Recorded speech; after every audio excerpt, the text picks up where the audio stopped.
ಮುಖ್ಯಮಂತ್ರಿಗಳ ಕುಟುಂಬದ ವಿರುದ್ಧ ಹೋರಾಟ ಮಾಡ್ತಾ ಇರುವ ಸ್ನೇಹಮಯಿ ಕೃಷ್ಣ ಇದೀಗ ಮತ್ತೊಂದು ಆರೋಪವನ್ನ ಮಾಡಿದ್ದಾರೆ. ಸಿದ್ದರಾಮಯ್ಯ ಕುಟುಂಬ ಬೇನಾಮಿ ಆಸ್ತಿ ಖರೀದಿಸಿದೆ ಎಂಬ ಆರೋಪವನ್ನ ಸಾಮಾಜಿಕ ಕಾರ್ಯಕರ್ತ ಸ್ನೇಹಮಯಿ ಕೃಷ್ಣ ಅವರು ಮಾಡ್ತಾ ಇದ್ದಾರೆ. ದಾಖಲೆ ಸಮೇತ ಲೋಕಾಯುಕ್ತಕ್ಕೆ ದೂರನ್ನ ಕೊಟ್ಟಿದ್ದಾರೆ. ಮೈಸೂರಿನ ಆಲ್ನಹಳ್ಳಿಯ 1 ಎಕರೆ ಸಂಬಂಧಿತವಾಗಿ ಇವರ ಆರೋಪ ಆಗಿದೆ.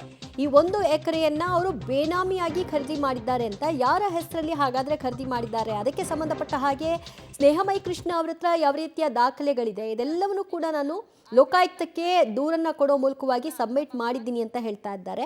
ಇಲ್ಲಿಯವರೆಗೂ ಮೂಡ ಪ್ರಕರಣಕ್ಕೆ ಸಂಬಂಧಪಟ್ಟ ಹಾಗೆ ಇವರ ಹೋರಾಟ ಇತ್ತು. ಈಗ ಅದಕ್ಕೆ ಆಡ್ ಆನ್ ಆಗಿ ಮತ್ತೊಂದು ಮೈಸೂರಿನ ಆಲನಹಳ್ಳಿಯ ಬೇನಾಮಿ ಆಸ್ತಿ ವಿಚಾರವಾಗಿ ಅವರು ಪ್ರಸ್ತಾಪ ಮಾಡ್ತಾ ಇದ್ದಾರೆ. ಸುಮಾರು 1 ಎಕರೆ ಈ ಆಸ್ತಿ ಏನಿದೆ ಇದು ಬೇರೊಬ್ಬರ ಹೆಸರಲ್ಲಿದೆ, ಆದರೆ ಅದು ಸಿದ್ದರಾಮಯ್ಯನವರೇ ಖರೀದಿ ಮಾಡಿರುವಂತಹ ಆಸ್ತಿ ಅನ್ನೋದು ಅವರ ಆರೋಪ. ಅದಕ್ಕೆ ಸಂಬಂಧಪಟ್ಟ ಹಾಗೆ ದಾಖಲೆ ಕೊಟ್ಟಿದ್ದಾರೆ. ಹಾಲಿ ಮಾನ್ಯ ಮುಖ್ಯಮಂತ್ರಿ ಸಿದ್ದರಾಮಯ್ಯವರು ತಮ್ಮ ಅಧಿಕಾರವನ್ನು ದುರ್ಬಳಕೆ ಮಾಡಿಕೊಂಡು ತಮ್ಮ ಕುಟುಂಬದ ಹೆಸರಿನಲ್ಲಿ ಬೇನಾಮಿ ವ್ಯವಹಾರ ನಡೆಸಿದ್ದಾರೆ.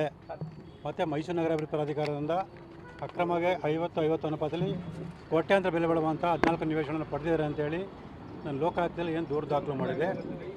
ಇದುವರೆಗಿನ ತನಿಖೆಯ ಸಂದರ್ಭದಲ್ಲಿ ಮತ್ತು ಸ್ವತಃ ಸಿದ್ದರಾಮಯ್ಯನವರು ಅವ್ರ ಮಗ ಯತೀಂದ್ರ ಸಿದ್ದರಾಮಯ್ಯನವರು ಸಾರ್ವಜನಿಕವಾಗಿ ಹೇಳಿದ ಹೇಳಿಕೆಗಳನ್ನು ಗಮನಿಸಿದಾಗ ಏನು ಕೆಸರೆ ಗ್ರಾಮದ ಸರ್ವೆ ನಂಬರ್ 464ರ 3.16 ಎಕರೆ ಜಮೀನು ಕೃಷ್ಣ ಕುಂಕುಮಕ್ಕೆ ತವರು ಮನೆಯಿಂದ ಮಲ್ಲಿಕಾರ್ಜುನ ಸ್ವಾಮಿಯವರು ದಾನಪತ್ರ ಮೂಲಕ ಕೊಟ್ಟಿದ್ದರು ಅಂತೇಳಿ ಹೇಳಿಕೆಯನ್ನು ಕೊಟ್ಟು ಬಂದರು. ಆದರೆ ಇವತ್ತಿನವರೆಗೂ ಕೂಡ ಆಲ್ನಹಳ್ಳಿ ಗ್ರಾಮದ ಸರ್ವೆ ನಂಬರ್ 113/4ರಲ್ಲಿ 1 ಎಕರೆ ಜಮೀನನ್ನು ಶ್ರೀಮತಿ ಪಾರ್ವತಿಯವರಿಗೆ ಇದೇ ಮಲ್ಲಿಕಾರ್ಜುನ ಸ್ವಾಮಿಯವರು ಕೊಟ್ಟಿರೋಂಥ ವಿಚಾರವನ್ನು ಎಲ್ಲೂ ತಿಳಿಸಿರಲಿಲ್ಲ. ಇವತ್ತು ನನಗೆ ದೊರೆತ ಸಾಮಾಜಿಕ ಜಾಲತಾಣ ಮೂಲಕ ನನಗೆ ದೊರೆತ ದಾಖಲೆಯನ್ನು ಗಮನಿಸಿದಾಗ ಆಲ್ನಹಳ್ಳಿ ಗ್ರಾಮದ ಸರ್ವೆ ನಂಬರ್ 113/4ರಲ್ಲಿನ 1 ಎಕರೆ ಜಮೀನನ್ನು 1983ರಲ್ಲಿ ಇದೇ ಮಲ್ಲಿಕಾರ್ಜುನ ಸ್ವಾಮಿಯವರು ಖರೀದಿ ಮಾಡಿದ್ದಾರೆ. ತದನಂತರದಲ್ಲಿ 2006ನೇ ಇಸ್ವಿನಲ್ಲಿ ಅನ್ಯಕ್ರಾಂತ ಆದೇಶ ಪಡೆದಿದ್ದಾರೆ. 2010 ಅಕ್ಟೋಬರ್ನಲ್ಲಿ ಶ್ರೀಮತಿ ಪಾರ್ವತಿಯವರಿಗೆ ದಾನಪತ್ರ ಮೂಲಕ ವರ್ಗಾವಣೆ ಮಾಡಿದರೆ ಕೇವಲ ಒಂದೇ ತಿಂಗಳಲ್ಲಿ ಅಂದರೆ ನವಂಬರ್ 2020ನೇ ಇಸ್ವಿಲಿ ಶ್ರೀಮತಿ ಪಾರ್ವತಿಯವರು ಅವ್ರ ಮಗ ಯತೀಂದ್ರ ಅವರಿಗೆ ದಾನಪತ್ರ ಮಾಡಿದರೆ ಕೇವಲ 4 ತಿಂಗಳುಗಳಲ್ಲಿ ಅಂದರೆ ಮಾರ್ಚ್ 2011ರಲ್ಲಿ ಯತೀಂದ್ರ ಅವರು ಈ ಜಮೀನನ್ನು ಬೇರೆಯವರಿಗೆ ಮಾಡಿದ್ದಾರೆ. ಬೇನಾಮಿ ಆಸ್ತಿ ಖರೀದಿ ಆರೋಪವನ್ನ ಸಿದ್ದರಾಮಯ್ಯನವರ ಕುಟುಂಬದ ವಿರುದ್ಧವಾಗಿ ಸ್ನೇಹಮಯಿ ಕೃಷ್ಣ ಅವರು ಮಾಡ್ತಾ ಇದ್ದಾರೆ. ಮೊದಲೇದಾಗಿ 1983ರಲ್ಲಿ ಈ ಆಸ್ತಿಯನ್ನು ಮಲ್ಲಿಕಾರ್ಜುನ ಸ್ವಾಮಿ ಅಂದರೆ ಸಿದ್ದರಾಮಯ್ಯನವರ ಬಾಮೈದ ಅವರು ಖರೀದಿ ಮಾಡಿರ್ತಾರೆ. ಇದನ್ನು ಅವರು ಅನ್ಯಕ್ರಾಂತ ಮಾಡಿಸಿ ನಂತರ ಅವರ ಸಹೋದರಿಗೆ ದಾನ ರೂಪದಲ್ಲಿ ಕೊಡ್ತಾರೆ. ಅದನ್ನು ನಂತರ ಯತೀಂದ್ರ ಸಿದ್ದರಾಮಯ್ಯ ಹೆಸರಿಗೆ ಟ್ರಾನ್ಸ್ಫರ್ ಆಗಿದೆ ಅಂತ ಇವರ ಆರೋಪ. ಇದಕ್ಕೆ ಸಂಬಂಧಪಟ್ಟ ಹಾಗೆ ಮತ್ತಷ್ಟು ಮಾಹಿತಿ ಕೊಡ್ತಾರೆ ನಮ್ಮ ಪ್ರತಿನಿಧಿ ಕೆಪಿ ನಾಗರಾಜ್. ಸ್ನೇಹಮಯಿ ಕೃಷ್ಣ ಅವರು ಏನು ಆರೋಪ ಮಾಡ್ತಾ ಇದ್ದಾರೆ, ಇದಕ್ಕೆ ಸಂಬಂಧಿಸಿದ ದಾಖಲೆಗಳು ಅವರ ಬಳಿ ಇದೆಯಾ? ಯಾವ ರೀತಿಯಾದಂತಹ ವಹಿವಾಟು ಆಗಿದೆ ಈ ಒಂದು ಪ್ರಕರಣದಲ್ಲಿ? ದಿವ್ಯ, ಇಷ್ಟು ದಿನಗಳ ಕಾಲ ಸ್ನೇಹಮಯಿ ಕೃಷ್ಣ ಕೇವಲ CM ಸಿದ್ದರಾಮಯ್ಯನವರ ವಿರುದ್ಧ 50-50 ಅನುಪಾತಕ್ಕೆ ಸಂಬಂಧಪಟ್ಟಂಥ ಆರೋಪವನ್ನು ಮಾಡ್ತಾ ಇದ್ರು. ಆದರೆ ಇವತ್ತು 2ನೇ ದೂರನ ದಾಖಲು ಮಾಡ್ತಾ ಇರುವಂಥದ್ದು ಅದು ಬೇನಾಮಿಯ ವಿಚಾರ. ಅಂದರೆ 1983ರಲ್ಲಿ ಸಿದ್ದರಾಮಯ್ಯನವರ ಬಾಮೈದ ಮಲ್ಲಿಕಾರ್ಜುನ ಸ್ವಾಮಿ ಏನು 50-50 ಹಗರಣದಲ್ಲಿ ಇರುವಂತಹ A3 ಆರೋಪಿ ಏನಿದ್ದಾರೆ ಮಲ್ಲಿಕಾರ್ಜುನ ಸ್ವಾಮಿ, ಅವರನ್ನೇ 1983ರಲ್ಲಿ ಡಿಸೆಂಬರ್ 15ನೇ ತಾರೀಕು ಆಲ್ನಹಳ್ಳಿಯ ಬಡಾವಣೆಗೆ ಸಂಬಂಧಪಟ್ಟಂಥ ಆಲ್ನಹಳ್ಳಿಯ ಸಮೀಪ ಒಂದು ಜಮೀನನ್ನು ಒಂದು 1 ಎಕರೆ ಭೂಮಿಯನ್ನು ಖರೀದಿಯನ್ನು ಮಾಡಿರ್ತಾರೆ. ಆ ಖರೀದಿ ಮಾಡಿರುವಂಥ ಭೂಮಿಯನ್ನು 1996ರಲ್ಲಿ ಡಿನೋಟಿಫಿಕೇಷನ್ ಮಾಡಿಸ್ಕೊಂಡಿರ್ತಾರೆ. ತದನಂತರದಲ್ಲಿ ಅವರು ಅದನ್ನು ತಮ್ಮ ಸಹೋದರಿ ಸಿದ್ದರಾಮಯ್ಯನವರ ಪತ್ನಿ ಪಾರ್ವತಮ್ಮನವರಿಗೆ ಕೊಡುವಂಥದ್ದು. ಅವರಿಗೆ ದಾನವಾಗಿ ಕೊಟ್ಟಂಥ ಕೇವಲ 10 ತಿಂಗಳಲ್ಲಿ ಪಾರ್ವತಮ್ಮ ಸಿದ್ದರಾಮಯ್ಯನವರು ಅದನ್ನು ಅವರ ಮಗನಿಗೆ ಅದನ್ನು ಗಿಫ್ಟ್ ಡೀಡನ್ನು ಮಾಡಿರುವಂಥದ್ದು. ಈ ಭೂಮಿಯ ವಹಿವಾಟಿನ ಪ್ರಕ್ರಿಯೆಯನ್ನು ಗಮನಿಸ್ತಾ ಇದ್ದರೆ ಸ್ನೇಹಮಯಿ ಕೃಷ್ಣ ಅವರು ಮಾಡ್ತಾ ಇರುವಂಥ ಆರೋಪ ಏನು ಅಂತ ಅಂದರೆ ಇದು ಬೇನಾಮಿ. ಅಂದರೆ ಸಿದ್ದರಾಮಯ್ಯನವರ ಬಾಮೈದ ಮಲ್ಲಿಕಾರ್ಜುನ ಸ್ವಾಮಿ ಸಿದ್ದರಾಮಯ್ಯನವರ ಬೇನಾಮಿ. ಹೀಗಾಗಿಯೇ ಭೂಮಿಯನ್ನು ಖರೀದಿ ಮಾಡುವಂಥ ಪ್ರಕ್ರಿಯೆ, ಖರೀದಿ ಮಾಡಿರುವಂತಹ ಭೂಮಿಯನ್ನು ಡಿನೋಟಿಫಿಕೇಷನ್ ಮಾಡಿಸ್ಕೊಳ್ಳುವಂಥದ್ದು, ಡಿನೋಟಿಫಿಕೇಷನ್ ಆದ ನಂತರದಲ್ಲಿ ಅದನ್ನು ವಹಿವಾಟು ಮಾಡಿರುವಂಥದ್ದು.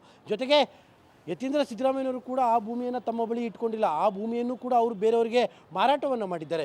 ಹೀಗಾಗಿ ಈ ಒಟ್ಟಾರೆಯಾದಂತಹ ಡಾಕ್ಯುಮೆಂಟ್ಗಳು, ಈ ಎಲ್ಲ ಹಂತವಾದಂಥ ಡಾಕ್ಯುಮೆಂಟ್ಗಳನ್ನು ಸ್ನೇಹಮಯಿ ಕೃಷ್ಣ ಅವರು ಇವತ್ತು ಲೋಕಾಯುಕ್ತಕ್ಕೆ ನೀಡುವ ಮೂಲಕವಾಗಿ ಸಿದ್ದರಾಮಯ್ಯನವರ ಮತ್ತು ಸಿದ್ದರಾಮಯ್ಯನವರ ಕುಟುಂಬದ ವಿರುದ್ಧ ಬೇನಾಮಿಯ ಆರೋಪವನ್ನು ಮಾಡಿದ್ದಾರೆ.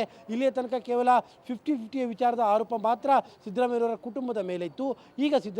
ಈಗ ಅದಕ್ಕೆ ಒಂದು ಯಾಡಾನಾಗಿ ಈಗ ಸ್ನೇಹಮಯಿ ಕೃಷ್ಣ ಅವರು ಬೇನಾಮಿಯನ್ನು ಕೂಡ ಸೇರಿಸ್ತಾ ಇದ್ದಾರೆ. ದಿವ್ಯಾ, ಅಲ್ಲ, ಈಗ ಬೇನಾಮಿ ಅನ್ನೋದನ್ನ ಹೀಗೆ ಹೇಗೆ ಪ್ರೂವ್ ಮಾಡೋದವರು? ಯಾಕಂದ್ರೆ ತನ್ನ ಸಹೋದರಿಗೆ ನಾನು ಕೊಡಬಾರ್ದು ಅಂತ ಇಲ್ಲ, ಅಥವಾ ತನ್ನ ಮಗನಿಗೆ ತಾನು ಅದನ್ನ ಟ್ರಾನ್ಸ್ಫರ್ ಮಾಡಬಾರ್ದು ಅನ್ನೋದಿಲ್ವಲ್ಲ ಕಾನೂನಲ್ಲಿ. ಸೊ ಕಾನೂನಲ್ಲಿ ಇದಕ್ಕೆ ಅವಕಾಶ ಇದೆ, ಹಾಗಿದ್ರೆ ಇದನ್ನ ಹೇಗೆ ಪ್ರೂವ್ ಮಾಡ್ತಾರೆ? ಅಲ್ಲ ಅವರ ಪ್ರಕಾರವಾಗಿ ಅವರು ಹೇಳ್ತಾ ಇರುವಂಥದ್ದು 2006ರಲ್ಲಿ ಏನು ಸಿದ್ದರಾಮಯ್ಯನವರ ಬಾಮೈದ ಅದನ್ನು ಡಿನೋಟಿಫಿಕೇಶನ್ ಮಾಡಿಸ್ಕೊಂಡ್ರು, ಆ ಸಂದರ್ಭದಲ್ಲಿ ಸಿದ್ದರಾಮಯ್ಯನವರು ಈ ರಾಜ್ಯದಲ್ಲಿ ಅಧಿಕಾರದಲ್ಲಿದ್ದಂಥ ಸಂದರ್ಭದಲ್ಲಿ ಅವರು ಅದನ್ನು ಮಾಡಿಸ್ಕೊಂಡಿದ್ರು. ಜೊತೆಗೆ ದಾನವಾಗಿ ಕೊಟ್ಟಂತಹ ಭೂಮಿಯನ್ನು ಕೇವಲ 10 ತಿಂಗಳಲ್ಲಿ ಅದನ್ನು ತಮ್ಮ ಮಗನಿಗೂ ಕೂಡ ಅದನ್ನು ಟ್ರಾನ್ಸ್ಫರ್ ಮಾಡ್ತಾರೆ. ಅಂದರೆ ಆ ಟೈಮಿಂಗ್ನ ಲೆಕ್ಕದಲ್ಲಿ ಅವರ ಪ್ರಕಾರವಾಗಿ ಅದು ಬೇನಾಮಿ. ಅಂದರೆ ಸಿದ್ದರಾಮಯ್ಯನವರು ತಮ್ಮ ಪ್ರಭಾವವನ್ನು ಬಳಸಿ 2000 ಈ ಒಂದು ಜಮೀನನ್ನು ಅವರಿಗೆ ಕೊಡಿಸ್ತಾರೆ. ಜೊತೆಗೆ ತಮ್ಮ ಪ್ರಭಾವವನ್ನೇ ಬಳಸಿ ಅವರು ಡಿನೋಟಿಫಿಕೇಷನನ್ನು ಕೂಡ ಆ ಭೂಮಿಯನ್ನು 1996ರಲ್ಲೂ ಕೂಡ ಸಿದ್ದರಾಮಯ್ಯನವರು ಅಧಿಕಾರದಲ್ಲಿರ್ತಾರೆ. ಹಾಗಾಗಿ ಆ ಸಂದರ್ಭದಲ್ಲೇ ಈ ಒಂದು ಭೂಮಿಯನ್ನು ಅವರ ಬಾಮೈದ ಪರ್ಚೇಸ್ ಮಾಡಿದಂತಹ ಭೂಮಿ ಡಿನೋಟಿಫಿಕೇ ಆಗುವಂಥದ್ದು 1996ರಲ್ಲಿ. ಹಾಗಾಗಿ ಅವರು ಅದರ ಬಗ್ಗೆ ಅನುಮಾನಗಳನ್ನ ವ್ಯಕ್ತಪಡಿಸ್ತಾ ಇರುವಂಥದ್ದು. ಇದು ಬೇನಾಮಿ ಆಗಿರುವಂಥ ಕಾರಣಕ್ಕೋಸ್ಕರವಾಗಿಯೇ ಅದೊಂದೇ ಪರ್ಟಿಕ್ಯುಲರ್ ಆದಂಥ ಭೂಮಿ ಡಿನೋಟಿಫಿಕೇಷನ್ ಆಗಿರುವಂಥದ್ದು ಅನ್ನುವಂಥದ್ದು ಅವರು ವ್ಯಕ್ತಪಡಿಸ್ತಾ ಇರುವಂಥ ಅನುಮಾನ. ಇದು ಸ್ನೇಹಮಯಿ ಕೃಷ್ಣ ಅವರ ವರ್ಷನ್. ಅಂದರೆ ಸ್ನೇಹಮಯಿ ಕೃಷ್ಣ ಅವರು ಡೇಟ್ ಆಫ್ ಈವೆಂಟ್ಸ್ಗಳ ಆಧಾರದ ಮೇಲೆ ಡಿನೋಟಿಫಿಕೇಷನ್ ಯಾವಾಗಾಯಿತು, ಅದರ ಖರೀದಿ ಯಾವಾಗಾಯಿತು, ಅದರ ಮಾರಾಟ ಯಾವಾಗಾಯಿತು, ಈ ಆಧಾರದ ಮೇಲೆ ಅವರು ಮಾಡ್ತಾ ಇರುವಂಥ ಆರೋಪ ಮಲ್ಲಿಕಾರ್ಜುನ ಸ್ವಾಮಿ ಸಿದ್ದರಾಮಯ್ಯನವರ ಬೇನಾಮಿ. ಹೀಗಾಗಿಯೇ ಅವರ ಮೂಲಕವಾಗಿ ಪರ್ಚೇಸ್ ಮಾಡಿಸಿ ಅದನ್ನು ದಾನವಾಗಿ ತಮ್ಮ ಪತ್ನಿಗೆ ಕೊಡಿಸಿ ಆ ಮೂಲಕವಾಗಿ ತಮ್ಮ ಮಗನಿಗೆ ಕೊಡಿಸಿದ್ದಾರೆ ಅನ್ನುವಂಥದ್ದು ಸ್ನೇಹಮಯಿ ಕೃಷ್ಣ ಅವರು ಮಾಡ್ತಾ ಇರುವಂತಹ ಆರೋಪ. ಆ ಆರೋಪಗಳ ಅಡಿಯಲ್ಲೇ ಅವರೀಗ ದೂರನ್ನು ಕೂಡ ಕೊಟ್ಟಿರುವಂಥದ್ದು. Divya, thank you KP Nagaraj ನಿಮ್ಮೆಲ್ಲ ಮಾಹಿತಿಗೆ.